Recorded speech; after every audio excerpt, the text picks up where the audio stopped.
D'être venu, merci d'être présent sur ce troisième opus du fil rouge dédié à l'expérience patient et à l'amélioration de l'expérience patient par le design thinking.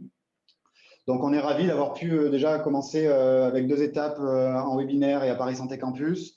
On est donc sur un sujet qui intéresse tout le monde en ce moment, effectivement, qui est l'expérience patient, qui est un sujet qui est complexe à traiter. Et donc, l'idée, c'était de pouvoir apporter une vision modeste et une vision parmi tant d'autres, mais qu'on espère pratico-pratique avec des méthodes et outils et une approche qui va permettre de pouvoir avancer sereinement vers la résolution de ces problèmes.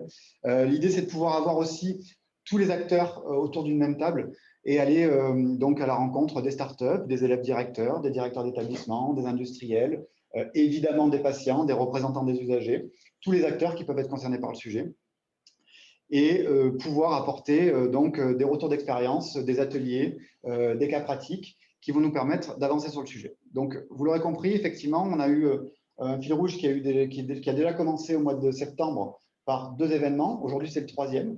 On va avoir le voyage d'études à Québec au mois de décembre.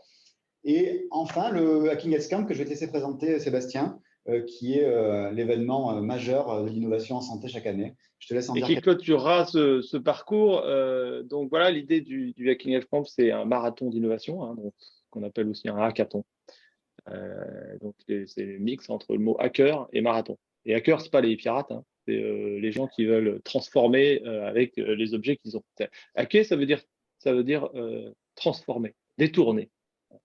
Et c'est ça qui est intéressant, parce que du coup, on a des professionnels de santé, des patients, des développeurs, des designers, des gens qui ont envie de changer et de faire avancer la santé. Et on a des personnes qui arrivent, qui portent des problématiques. Et donc, tout l'intérêt de ce fil rouge, c'est d'identifier justement des problématiques, des points de douleur, comme on dit, etc., et d'imaginer des solutions ensemble. On aura des ateliers de préparation de projet aussi de janvier à mars, donc après le voyage au Québec, mais tout ça préfigure en fait jusqu'à un moment où on arrive et on va se retrouver pendant un week-end pour constituer des équipes autour de problématiques concrètes et développer des prototypes fonctionnels en 48 heures. Vous me direz, 48 heures, c'est court. Qu'est-ce qu'on arrive à faire en 48 heures? On arrive à faire l'essentiel. Et c'est bien ça qu'on cherche à faire. Pas un projet qui va durer 1 an et puis au bout d'1 an, on pose l'application ou la solution devant les utilisateurs et qu'ils nous disent, ah ben non, c'est pas ça que je voulais. Bon, là, on a perdu 1 an. Là, on va perdre 2 jours. Et en fait, on va y gagner, puisqu'on va gagner à se concentrer sur l'essentiel, voir qu'est-ce qui est réellement pertinent pour résoudre le problème.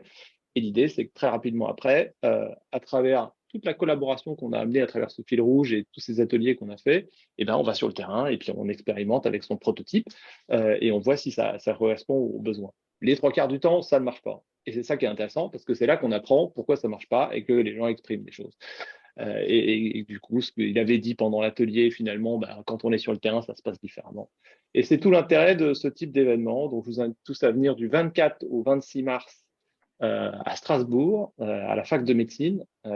C'est donc, il y aura, alors c'est la 10e édition, donc c'est un grand moment puisqu'on aura d'ailleurs des conférences avec les 4 success stories qui ont bien voulu venir et qui sont quand même des beaux projets, Synapse Médecine, Pixacare, HypnoVR, Physimed, vous en connaissez peut-être quelques-uns, qui viendront témoigner en fait de leur histoire depuis leur participation à KINEF Camp en 2015, 2014, 2016, 2017 pour certains, et qui aujourd'hui ont une entreprise qui font des millions d'euros de chiffre d'affaires.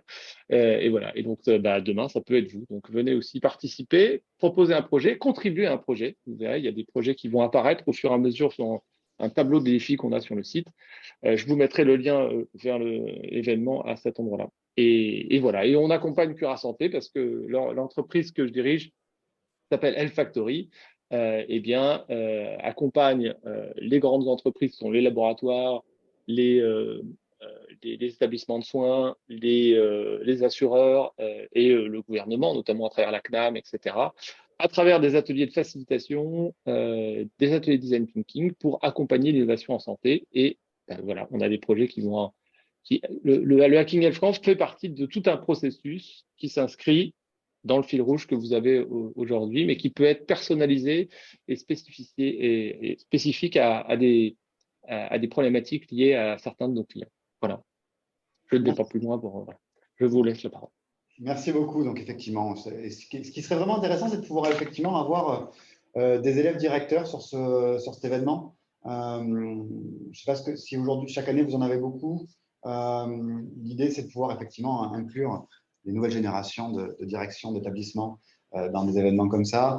Avant de parler de l'atelier précisément, je vais vous représenter rapidement le voyage d'études.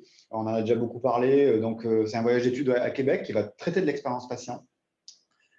Donc, du 4 au 10 décembre, avec 3 thématiques principales. La première étant la visite d'établissement de santé. On va partir au CHU de Montréal, au CHU de Québec, au centre de recherche Vitam. On va comprendre comment ils ont structuré leur approche de l'innovation, comment ils ont structuré leur bureau dédié à l'expérience patient, comment ils ont conçu de nouveaux services de santé. On va avoir un sujet super intéressant sur la conception du nouveau complexe hospitalier qui a entièrement été prototypé et testé avec les patients. Donc ça, c'est quand même des choses qui sont inédites et plus qu'intéressantes à voir.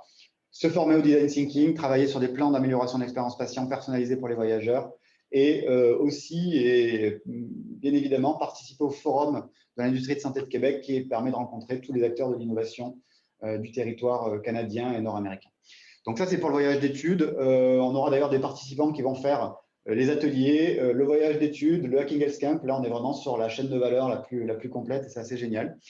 Sur l'atelier du jour, on a donc décidé de traiter d'un sujet qui, malheureusement, est très problématique dans des parcours qui vont concerner le MCO, le SSR, l'EHPAD, avec la personne âgée qui effectue des chutes à répétition. Donc, on a regroupé sur ce premier atelier une vingtaine de personnes avec des élèves directeurs et on remercie l'association des élèves étudiants.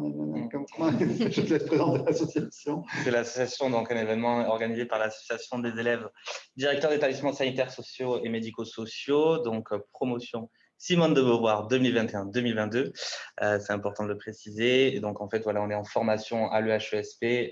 Donc là, on est en fin de 2e année et on se prépare à notre prise de poste donc au 2 janvier 2023. Voilà. Super. Donc voilà, ravi de pouvoir avoir réuni donc une vingtaine de personnes, des élèves directeurs, des personnels d'EHPAD pour traiter du parcours de la personne âgée avec un objectif sur ce type d'atelier qui est triple, c'est décloisonner, c'est-à-dire que l'objectif c'est vraiment de pouvoir permettre aux différents acteurs qui ne se connaissent pas forcément d'ailleurs de parler ensemble, d'anticiper les mutations. On parle beaucoup de médecine 5P, donc participative. Comment on fait pour inclure le patient dans la construction des services de santé de demain et pouvoir proposer des méthodologies qui sont ultra productives, ultra rapides. On parlait tout à l'heure du Hacking Health Camp. On est capable, avec ces approches-là de design thinking, de pouvoir faire émerger des tonnes d'idées et de les prioriser en 1 heure pour pouvoir vraiment travailler sur le nerf et l'essence de la problématique. Je vais passer la parole à Aurélien, très rapidement, qui va introduire le design thinking.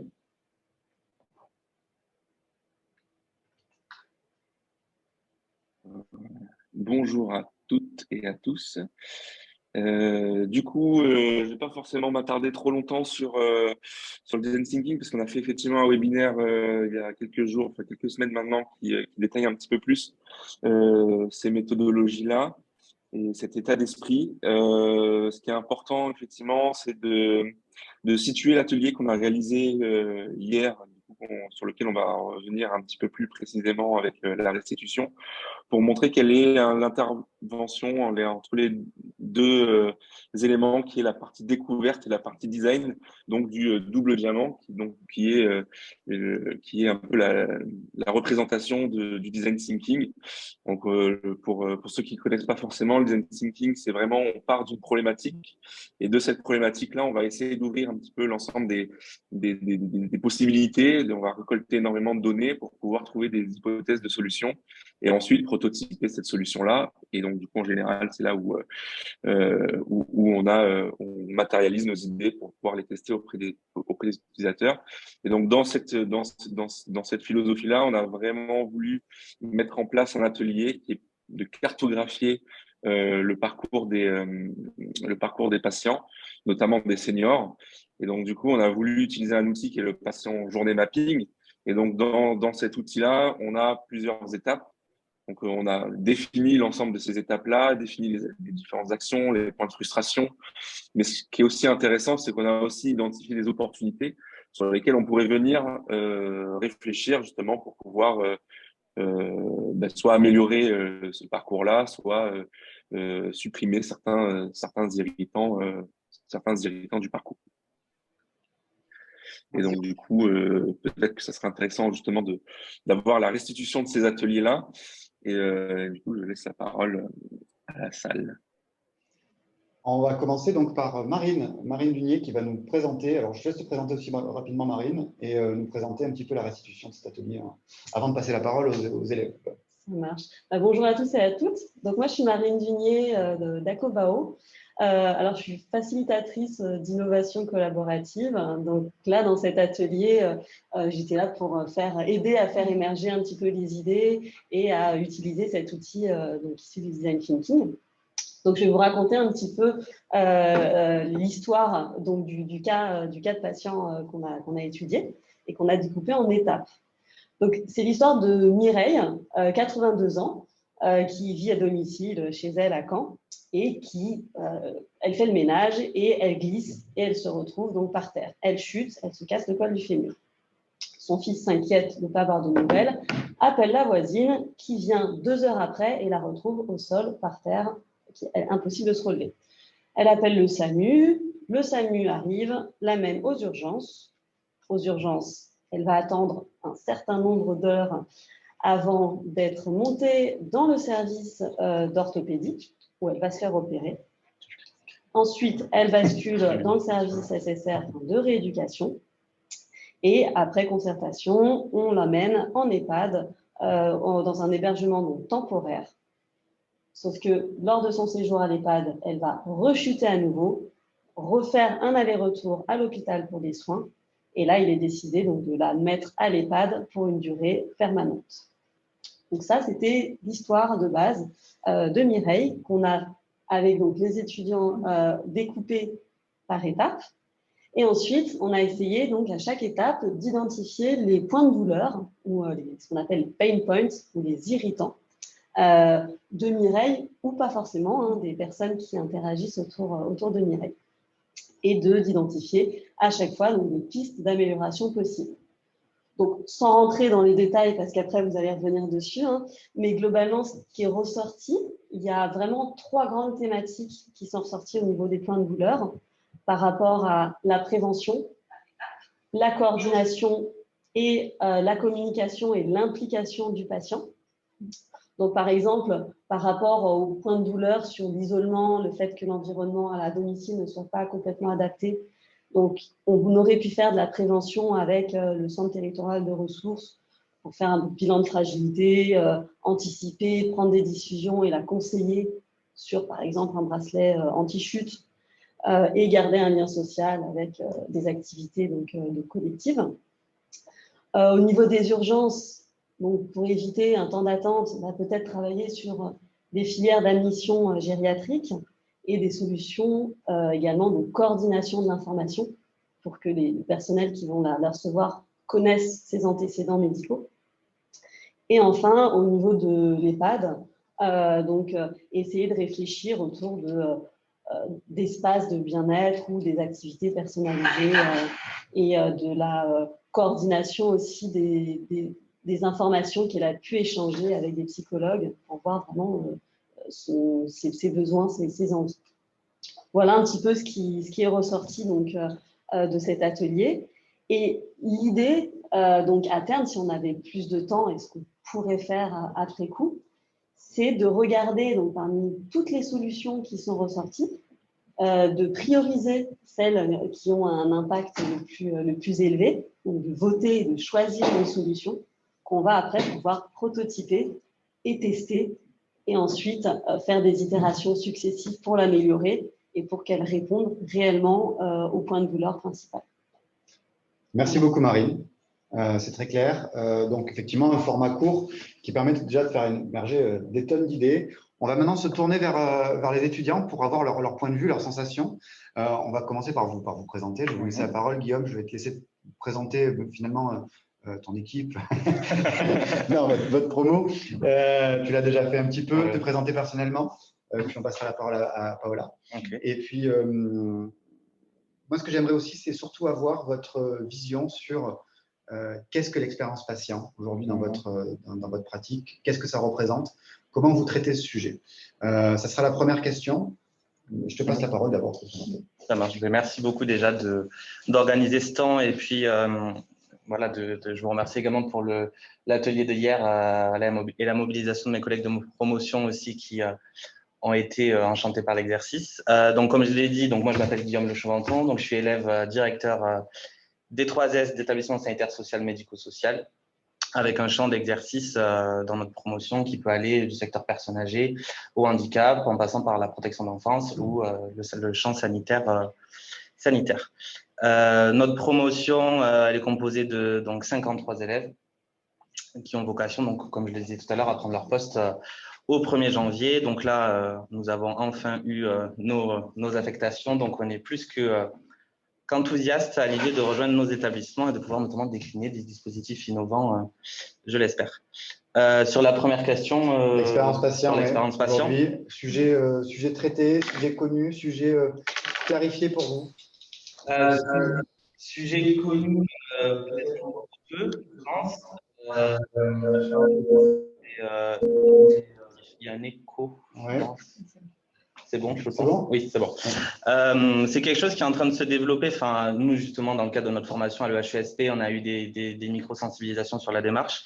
Maintenant, c'est plus sur l'applicabilité sur le terrain, où là, c'est encore trop peu développé. Enfin, on a pu en discuter, notamment dans le champ du médico-social, qui, je pense qu'il y aurait des vraies dynamiques à pouvoir porter, mais c'est aussi une question d'acculturation qu'il faut pouvoir développer dans ce genre de structure.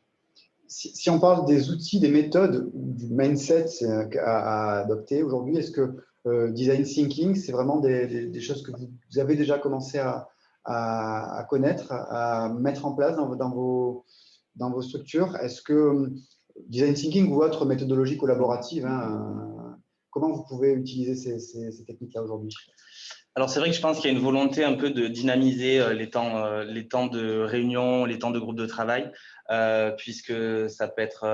l'idée vraiment aujourd'hui, c'est de prôner la co-construction et de non plus être dans une application très verticale en fait des processus décisionnels.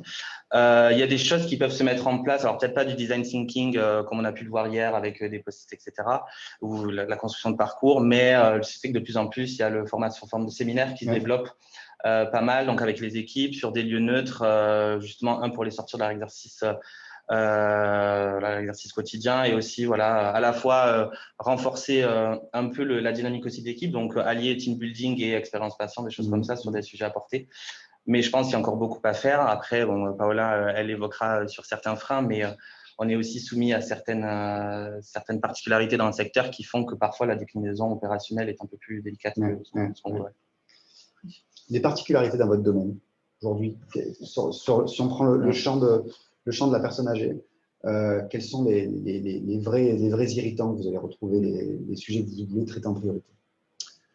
Tout d'abord, c'est faire face à des profils d'usagers qui sont déclinants, parce que l'idée aussi de l'expérience patiente, nous, c'est ce qu'on souhaite porter aussi, c'est toute la place à accorder à l'usager et aussi à ses aidants. C'est-à-dire que je pense que l'expérience usagée ou l'expérience patiente, c'est important de l'aborder aussi dans un environnement social et dans un environnement aussi au titre de l'entourage, parce que de plus en plus, les aidants aujourd'hui ont aussi un rôle à jouer, notamment dans le soutien à domicile, mais aussi sur l'accompagnement en EHPAD.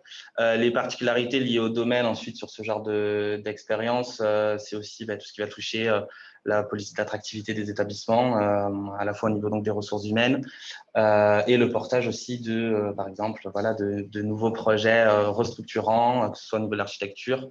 On a aussi une volonté d'ouverture vers l'extérieur avec tous les dispositifs d'EHPAD hors les murs, etc. Donc, il y a beaucoup à faire. Et après, nous, on est prêts à relever le défi.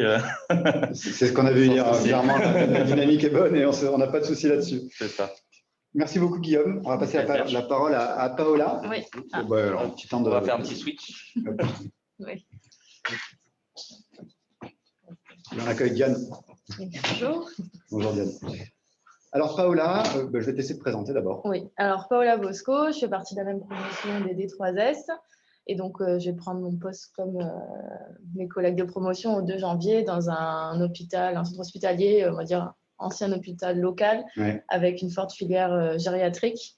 Donc, c'est vrai que ces questions-là, prise en charge de la personne âgée en EHPAD, c'est vraiment une question actuelle. Ouais. Du coup, tu étais plus que concerné par l'atelier d'hier. Si on doit aujourd'hui détacher quelques irritants qui t'ont particulièrement marqué, alors c'est forcément pas des choses que tu découvres, mais quels sont les irritants qui t'ont le plus marqué hier? Je pense que déjà, il y a plusieurs irritants par étape. C'est vrai qu'à domicile, on se rend compte, mais c'est vrai qu'il y a beaucoup de personnes isolées dont les aidants ne sont pas forcément sur place et donc qui n'ont pas forcément aussi toute l'aide à domicile. À l'hôpital, dans l'hospitalière, à l'hôpital, on se rend compte que effectivement, comme vous l'aviez dit, il n'y a pas forcément de filière de prise en charge très développée, en tout cas pour la personne âgée, que ça soit que le patient, on va dire, vienne du domicile ou même de l'EHPAD. On se rend compte que c'est pas assez développé, même s'il y a une volonté de mettre en place des filières gériatriques avec des centres hospitaliers du territoire. Et c'est vrai qu'au niveau de l'EHPAD, il y a un vrai problème au niveau de peut-être l'adaptation de la personne, c'est un vrai sujet à la vie en EHPAD qui est quand même vraiment un autre contexte, un autre mode de vie. Le fait qu'on doit systématiquement rechercher le consentement de la personne, même si qui n'est pas toujours, on le recherche, mais c'est vrai que dans les activités au quotidien, dans le fait de s'adapter à ce nouveau mode de vie, c'est peut-être un peu compliqué quelquefois pour les personnes âgées. En vie réelle, quels sont les sujets que vous entendez le plus? De quoi les personnes âgées ou leurs aidants viennent se plaindre et ne comprennent pas forcément dans la prise en charge? C'est peut-être le fait qu'il n'y a pas forcément assez de temps. Ils regrettent, par exemple, pour la chute, et après une chute, une personne est mobilisée en fauteuil, on se rend compte il y avait une dame qui a été interrogée et elle dit « je ne marche pas assez avec mon kiné, il n'y a pas assez de monde pour me faire marcher ». C'est des choses toutes simples, mais effectivement, les aides-soignantes sur le terrain, les IDE n'ont pas le temps à consacrer.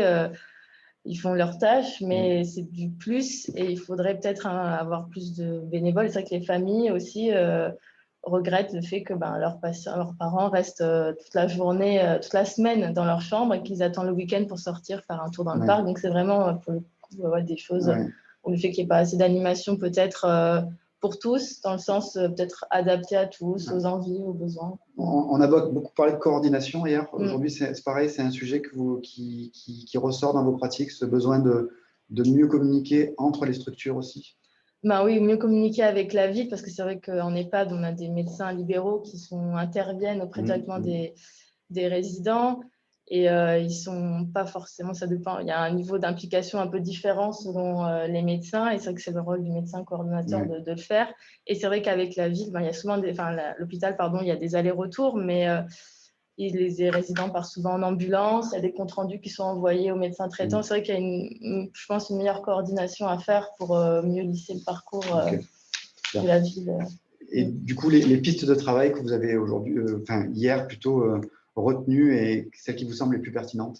C'est vrai qu'à domicile, en tout cas sur le plan de domicile, on avait identifié le fait de faire un peu plus de prévention, notamment en faisant intervenir les professionnels des EHPAD ou des SIAD plus directement à domicile pour faire en sorte de permettre aux personnes âgées qui le souhaitent de vieillir, on va dire, à domicile. De détecter les faiblesses. Et également aussi peut-être de détecter, on parlait du rôle du médecin traitant, peut-être de systématiser plus des bilans, mais ça, effectivement, c'est une limite. Est-ce qu'ils ont aussi le temps de faire des bilans systématiques? Et donc, le fait aussi de garder la personne à domicile, c'est aussi le fait de favoriser son insertion dans la vie de la cité, les activités qu'elle peut avoir. À l'hôpital, effectivement, le lien hôpital-EHPAD, c'est vraiment peut-être avoir une meilleure coordination avec des meilleurs outils. Ça se fait souvent au téléphone, les sorties, les entrées, donc peut-être des dossiers. Dossiers médicaux partagés, c'est en cours, mais pas systématique encore aujourd'hui. Et à l'EHPAD, sur l'adaptation de la personne à la vie en établissement, c'est vraiment se concentrer sur son projet d'accompagnement personnalisé qui n'est pas forcément respecté. Souvent, il est fait, mais peut-être pas bien appliqué. Donc, c'est vrai que c'est important pour le moral de la personne, pour garantir une bonne qualité de vie au sein de l'établissement, de vraiment se concentrer sur ses besoins un peu plus et de proposer des initiatives peut-être qui sortent de l'ordinaire quelquefois. Ouais. Très clair. Hier, on était donc sur un atelier patient de journée, donc, qui est une des approches parmi tant d'autres qu'on utilise aujourd'hui dans nos stratégies d'accompagnement. Est-ce que vous avez pensé que ça permet de mieux collaborer, de casser un petit peu cette barrière, ce cloisonnement qu'on a aujourd'hui, ce silotage qu'on a dans les organisations de santé? Est-ce que vous pensez que ça peut faire gagner en productivité aussi certaines réunions qui, des fois, sont compliquées à maîtriser, ou c'est un bon moyen de venir générer des nouvelles idées? Quelle valeur vous retenez de ce type d'atelier finalement? Je pense que c'était une bonne chose parce que même entre nous qui venons du même secteur, de même formation, on a tous des expériences différentes. Ouais. Et c'est vrai que le fait qu'il y ait une ergothérapeute, une animatrice, c'est aussi des plus pour ouvrir et mieux comprendre et puis avoir de nouvelles idées. Donc c'est vrai que c'était, même entre nous, on a appris des choses, on va dire. Donc c'est vrai que il est important d'intégrer les différents acteurs, que ce soit la ville, le milieu associatif, les résidents, et puis même les professionnels pour faire émerger de nouvelles solutions. Donc c'est vrai que c'est très positif. Super, super. Merci beaucoup. Merci. Paola, je vais te passer la parole. Alors on peut le faire d'ici, je pense. Dites-nous si vous nous entendez mal, mais logiquement, ça devrait passer. Bonjour Diane, je vais te laisser te présenter. Je suis Diane Dumont, je suis également élève des 3S et je suis particulièrement intéressée par cet atelier puisque je prendrai un poste de directrice adjointe à la qualité, à la gestion des risques, et je pense que les approches de design thinking sont de nouvelles approches dont il faut se saisir dès à présent. Bon, c'est intéressant parce que souvent, effectivement, les sujets d'innovation sont très proches des sujets de qualité. Aujourd'hui, dans vos établissements, dans les établissements dans lesquels vous avez pu travailler, quelles sont les stratégies d'innovation que vous pouvez mettre en place? Comment vous arrivez à structurer ces approches d'innovation finalement? Déjà, c'est connaître quel type d'innovation on peut amener dans nos établissements. Donc, c'est ce qu'on disait, c'est l'ouverture de l'établissement à son territoire. Donc, ça, je pense que c'est le rôle à la fois de tous les managers de pouvoir prendre ce temps de se renseigner sur ce qui peut exister et comment se saisir de ces innovations. Et ben, c'est aussi tester, en parler, voir si ça intéresse nos collaborateurs, les agents, et faire du lien en fait autour de projets, avoir du choix et voilà comment se saisir. Ok. Ce besoin de faire évoluer le système de santé dans vos établissements, vous le sentez aujourd'hui comme une priorité, ou finalement on a déjà suffisamment de choses à traiter pour pouvoir pérenniser l'existant? Comment vous arrivez à équilibrer finalement ces approches d'innovation qui sont chronophages mais qui demandent du temps? Et comme vous dites, c'est un juste équilibre entre pérenniser l'existant. Il y a déjà, je pense, beaucoup de travail en ce sens. Tout à l'heure, on parlait de la loi de 2002 qui touche à la fois le sanitaire comme le médico-social et qui rappelle les droits des patients, les droits des usagers. On se rend compte qu'à ce jour, 20 ans après, on a encore des choses à pérenniser et à rendre effectives.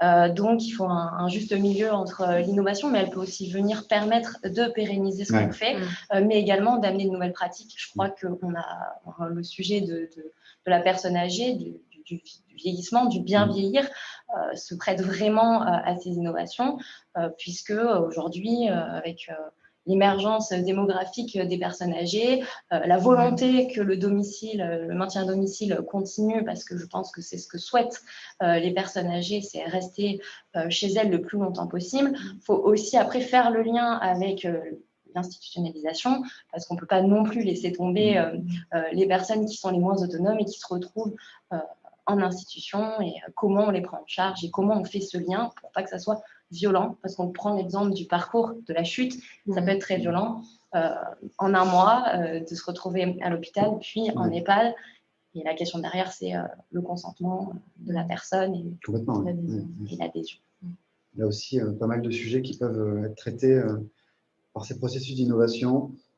On parle beaucoup d'expérience patient aujourd'hui. Effectivement, le sujet nous intéresse. On parle, et on commence malheureusement grâce à la crise Covid aussi, beaucoup d'expérience du collaborateur, du soignant, du praticien, des équipes administratives. Alors, nous, on parle beaucoup de perméabilité des expériences. Est-ce que vous constatez que finalement, on peut traiter les sujets de manière cloisonnée, ou il vaut mieux traiter tous ces sujets de manière parallèle. Est-ce que vous arrivez finalement à mettre en place des plans d'amélioration de l'expérience patient sans passer par une stratégie d'amélioration de cette expérience collaborateur? On est obligé de passer par l'expérience collaborateur, le métier autour de l'accompagnement, que ce soit du soin ou du prendre soin. On va retrouver de l'administratif, du technique, du logistique, de la rééducation, les métiers du social. Donc, il faut qu'on se rencontre, sinon on continue à agir en silo. Donc, mettre également l'expérience du patient au centre, c'est aussi mieux se comprendre les contraintes de chacun, les besoins de chacun. Et ça permet de mettre en place des solutions qui sont réalistes, puisque on peut demander de manière un peu utopique, qu'est-ce que vous souhaitez? On est tous en mesure de répondre. Maintenant, comprendre les contraintes et les leviers de chacun, ça, c'est ce que permet justement ce type d'approche collaborative. Inclusive, ouais, tout à fait. Super. Donc, je vous pose un petit peu la même question. Hein.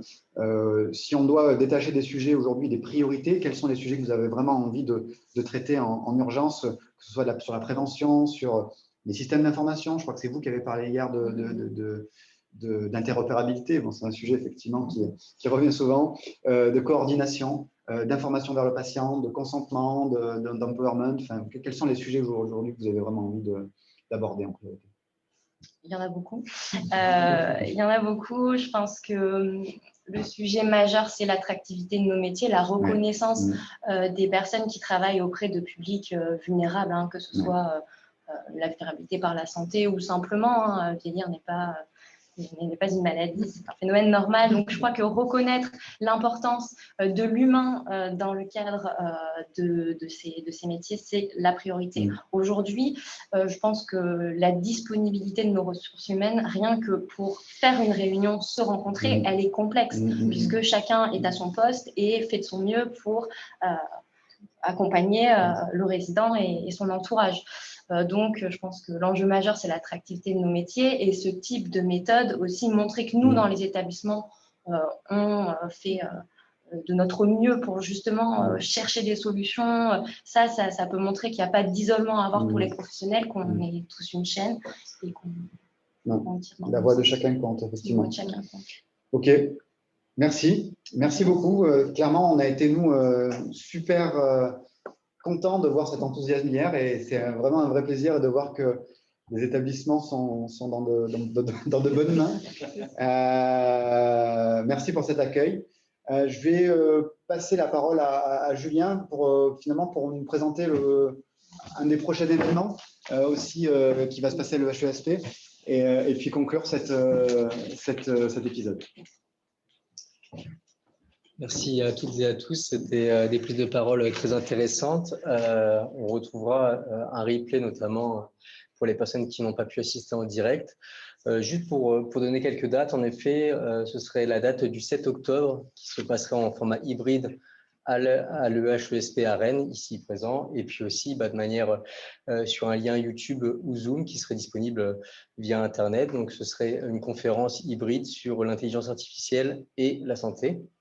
Un sujet passionnant avec un certain nombre d'experts comme David Gruson, par exemple, ou Catherine Cerizet, concernant notamment, dans lequel il y aurait des prises de parole, un groupe théâtral également, et de quoi se restaurer avec de nombreux partenaires. Donc, le 7 octobre, on vous donne rendez-vous.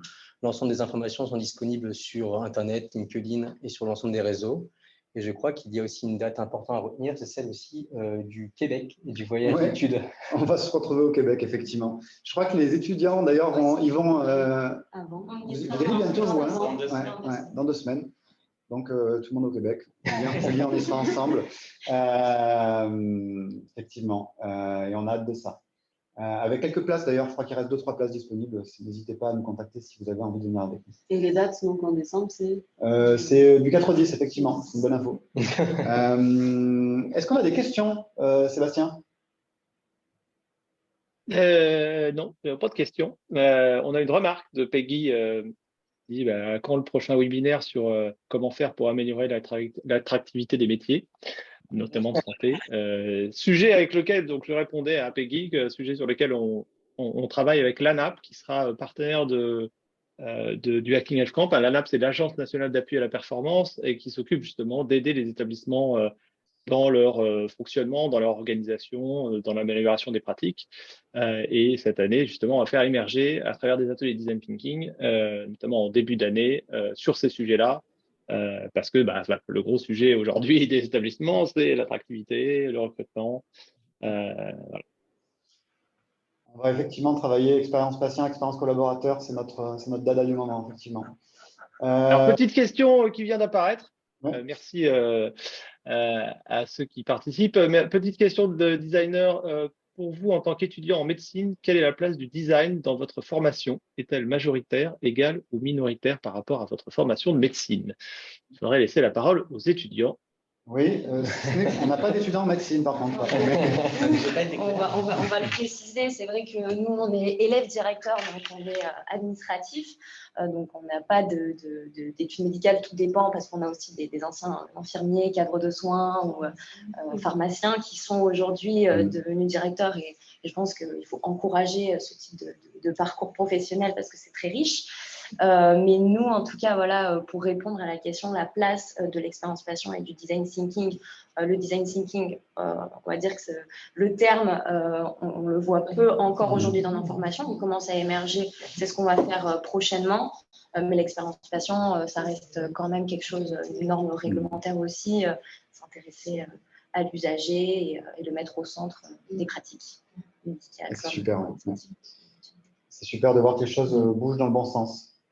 Autre question, serait-il possible de réfléchir à une formation pour les équipes de ville, notamment à destination des MSP CPTS? Je pose la question de quel type de formation il s'agit. Je ne sais pas si c'est Design Thinking, dont Manon Verbeek parlait ou pas. En tout cas, Cura, vous faites des formations.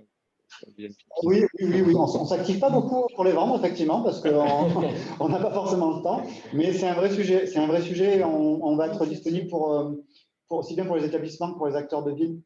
Et beaucoup, d'ailleurs, sur les centres de santé qui sont en création, qui sont déjà créés. Clairement, on a pas mal de travail là-dessus. Ouais.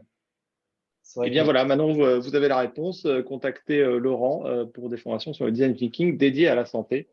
Et on vous accompagnera sur ces sujets. Les CPTS et les MSP se développent beaucoup en France et ils ont des besoins justement d'animation dans le cadre de leur mission. Un CPTS, une communauté de professionnels de territoire de santé, a une mission qu'ils doivent assumer et cette mission, elle est en coordination avec un ensemble d'acteurs. Et donc là, les outils de design thinking sont très utiles dans ce cadre. Complètement, ça évite pas mal de problèmes. C'est toute la difficulté avec les CPTS, notamment, qui ont un objectif de résultat. Aujourd'hui, le design thinking permettrait de pouvoir avoir un socle commun d'outils, de personnes, mais aussi des outils innovants permettant de pouvoir stabiliser et faire de sorte qu'on ait un sorte de package, une boîte à outils permettant d'avoir un résultat à 6 mois, 1 an. Et par conséquent, avoir ce groupe pluridisciplinaire composé de médecins, pharmaciens, de libéraux, mais aussi des EHPAD, et puis tout ce qui est SSR et puis MCO, permettre de pouvoir travailler de manière positive et dans le temps. C'est toute la difficulté et l'enjeu d'une CPTS.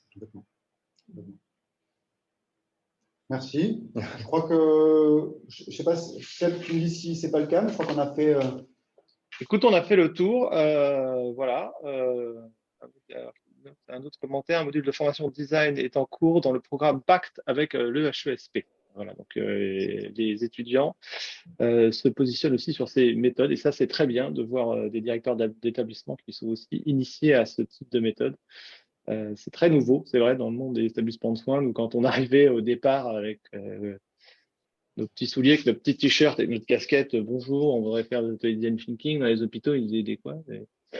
C'était bizarre, mais voilà. Et donc, ça se démocratise de plus en plus. Et c'est vrai que au bénéfice tant des professionnels de santé et des patients qui trouvent un intérêt fort pour améliorer leur pratique. Complètement. Écoutez, il nous reste à vous remercier. Je suis ravi parce qu'on a tenu le temps pour une fois. Oui, là, on est pile poil dans le temps. Ouais. C'est parfait. Et donc, vous retrouverez tout ça sur la chaîne Cura, la chaîne YouTube de Cura Santé, que je vous ai mis en lien juste plus haut dans le dans le chat, hein, notez-le bien, parce qu'une fois qu'on aura coupé le Zoom, vous aurez pu être le chat. Et puis on le remettra. Ah ben non, on ne peut pas le remettre dans l'événement. Donc suivez. Ouais, on enverra de toute façon un mail de synthèse. On va mettre tous les liens qui permettent de travailler là-dessus aussi en synthèse. Et puis on vous tient au courant pour la suite. On se revoit à Québec pour certains, on se revoit au Working Camp pour d'autres, on se revoit aux deux pour d'autres encore. Et puis on est ravis de pouvoir échanger avec tous les acteurs qu'on a rencontrés sur ce fil rouge. Et on vous dit à très bientôt.